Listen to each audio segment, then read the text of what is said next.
Very good, बहुत अच्छे। 1 2 3 4।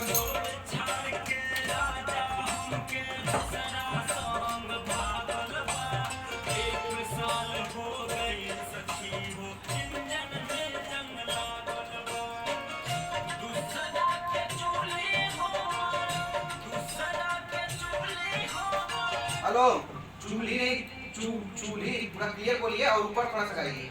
ठीक, क्रॉस है थोड़ा ऊपर आइए। इंजन में जंग लागल बा, दूसरा के चूल्ही हो, दूसरा के चूल्ही हो। हाँ, आइए। दूसरा के चूल्ही हो, आइया झोंका सैया जी के गन्ना दूसरा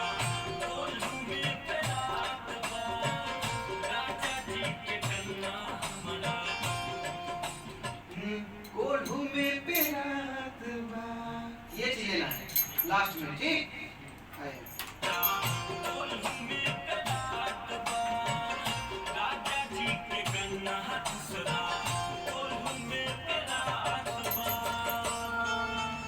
बहुत बढ़िया।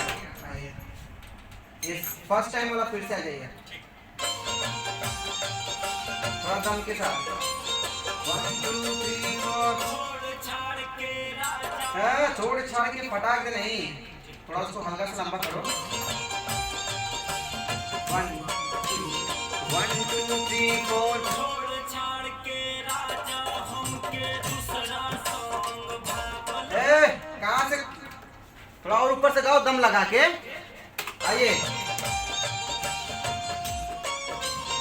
1 2 3 4।